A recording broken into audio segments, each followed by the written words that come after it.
ဒီနေရာဟာကမ္ဘာဘိန်းဖြူဈေးကွက်ရဲ့နှလုံးသားဖြစ်ခဲ့မှုပါတယ်။ဒေါ်လာတန်ပေါင်းများစွာတန်ဖိုးရှိတဲ့ဘိန်းစိမ်းတွေဟာဒီတောင်တန်းတွေကနေတဆင့်ကမ္ဘာအနှံ့စီကိုစီးဆင်းခဲ့တာပါ။ဒီအင်ပါယာကြီးကိုတည်ထောင်ခဲ့တဲ့သူတွေကတော့တာမန်လူတွေမဟုတ်ပါဘူး။သူတို့ဟာကိုပိုင်တက်မတော်ကိုပိုင်ဥပဒေနဲ့ကိုပိုင်နေနေတွေကိုစိုးမိုးခဲ့ကြတဲ့မူရရာဇာတွေပဲဖြစ်ပါတယ်။လူအများစုကမူရလောကကိုအမျိုးသားတွေပဲစိုးမိုးတယ်လို့ထင်ကြပါတယ်။ဒါပေမဲ့ပထမဆုံးလမ်းစဖောက်ခဲ့သူကတော့အမျိုးသမီးတဦးပါ။သူမကတော့ကိုကန့်စော်ဘွားရဲ့သမီးတော့အိုလီယန်တို့မဟုတ်ရင်ကြီးရှုပဲဖြစ်ပါတယ်။သူမဟာငယ်စဉ်ကတည်းကမိန်းကလေးအုံဆောင်တွေကိုညှင်းပယ်ခဲ့သူပါ။ကရုံတုံးတာယောက်ျားလေးလိုဝတ်စားတာတွေကိုပဲနှစ်သက်ခဲ့သူပါ။သူမရဲ့ခါမှာပစ္စတိုနှစ်လက်ကိုအမြဲတမ်းချိတ်ထားလေးရှိပြီးအမိန့်ပေးတာပြတ်သားလွန်းလို့သူမရဲ့တပ်သားတွေကသူမကိုကြောက်ရွံ့ယူသေးကြပါတယ်။သူမတီထောင်ခဲ့တဲ့ကိုပိုင်တပ်ဖွဲ့ဟာအင်အား1000ကျော်ရှိပြီးထိုခေတ်ကကိုကန့်ဒေသမှာအင်အားအကြီးဆုံးဖြစ်ခဲ့ပါတယ်။ဒီတပ်ဖွဲ့ဟာဘိန်းကုန်တယ်တွေကိုလန်ခီမှာလုံခြုံမှုပေးရကနေတဆင့်အိတ်ကနေရတဲ့အခွန်တွေနဲ့ကျွဲဝလာခဲ့တာပါ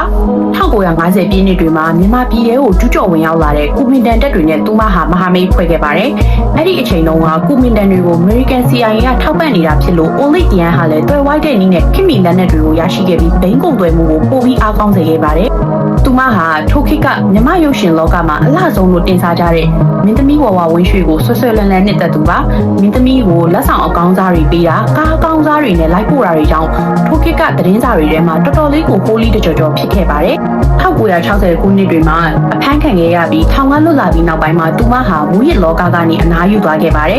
သူမရဲ့နောက်ဆုံးအချိန်တွေကိုမူဆယ်မြို့မှာအေးအေးဆေးဆေးဖြတ်တန်းခဲ့ပြီး2019ခုနှစ်အသက်60အရွယ်မှာကွယ်လွန်သွားခဲ့ပါတယ်ကမ္ဘာမြေပုံပေါ်မှာရွှေတရိကန်ဆိုတာတင်းနှင်းတမန်နယ်မြေတစ်ခုဖြစ်ခဲ့မှုပါတယ်မြန်မာလာအိုထိုင်းနယ်စပ်ကြားမှာတည်ရှိတဲ့အဲ့ဒီနေရာဟာ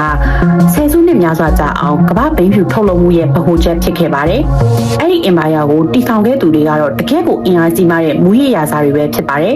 အိုလီယန်လော်စစ်ဟန်ခွန်စာဝေလျှောက်ခန်ဆိုင်းတော်ခန်ရန်မောက်ပုံနဲ့ပန်းစန်းကျော်တို့ပဲဖြစ်ပါတယ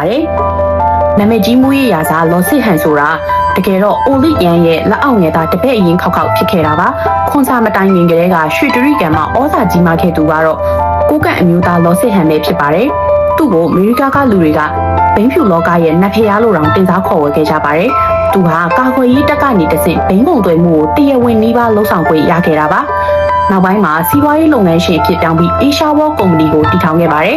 နံပါတ်3ခွန်စာသူ့ကိုဘိန်းပရင်လို့လူသိများသလိုရှမ်းလူမျိုးတွေအတွက်တော့သူဟာလွတ်မြောက်ရေးအတွက်တိုက်ပွဲဝင်ခဲ့သူတဦးပါသူဟာအင်အား2000ကျော်ရှိတဲ့ခင်မီလက်နက်ကင်တပ်ကိုတည်ထောင်ခဲ့သူပါ1980နဲ့80ခုနှစ်တွေကမှကမ္ဘာဘိန်းဖြူဈေးကွက်ရဲ့45%ကိုထိန်းချုပ်ခဲ့သူတဦးလည်းဖြစ်ပါတယ်1996ခုနှစ်မှာမြန်မာအစိုးရထံမှာလက်နက်ချပြီးရန်ကုန်မှာပဲအေးအေးဆေးဆေးနေထိုင်သွားခဲ့ပါတယ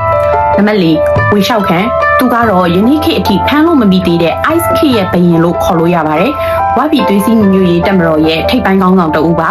USA ကသူ့ကိုဖမ်းဆီးဖို့ဒေါ်လာ2 သန်းအထိစုကြီးထုတ်ထားပါတယ်သူဟာဘိန်းကနေတဆင့်စိတ်ကြွစေဂျာဘာနဲ့ ice ဖြစ်ပြောင်းလဲထုတ်လုပ်တဲ့လုပ်ငန်းကိုအကြီးအကျယ်ချဲ့ထွင်ခဲ့သူပါ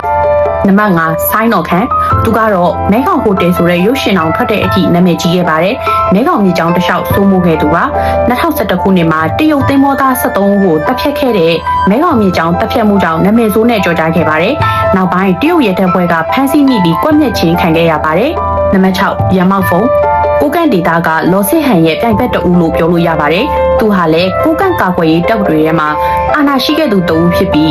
ဘိန်းကုန်သွယ်မှုနဲ့နေဆက်စီးပွားရေးလောကမှာဆယ်စုနှစ်တစ်ခုစာလောက်ဩဇာလွှမ်းမိုးခဲ့ပါတယ်နံပါတ်9ပန်ဆန်းကျော်ခွန်စာရဲ့ MTA တပ်ဖွဲ့ကနေခွဲထွက်သွားတဲ့အရာရှိတဦးပါနောက်ပိုင်းမှာနေဆက်တလျှောက်မူရစ်စည်းဝါးနဲ့လက်နက်မောင်ခိုလောကမှာတိကျအင်အားစုတစ်ခုအနေနဲ့ရပ်တည်ခဲ့ပါတယ်မူရစ်ရာဇာတွေဟာဒေါ်လာတန်းပေါင်းများစွာချမ်းသာကြွယ်ဝခဲ့ကြပေမဲ့သူတို့ရဲ့နောက်ွယ်မှာကြံ့ရစ်ခဲ့တာကတော့ပျက်စီးသွားတဲ့လူငယ်တွေရဲ့ဘဝတွေနဲ့စင်မီတောက်နေတဲ့နေဆက်ဒေတာတွေပဲဖြစ်ပါတယ်။အာနာငွေကြီးနဲ့သွေးစွန်းခဲ့တဲ့ဒီသမိုင်းဟာတင်ကန်းစာယူစရာတွေနဲ့ပြည့်နေနေစေဖြစ်ပါတယ်။ဒီလိုအကြောင်းအရာတွေကိုတိုက်နှစ်သက်တယ်ဆိုရင်တော့ like and share လေးလုပ်ပါဖို့မမိပါနဲ့။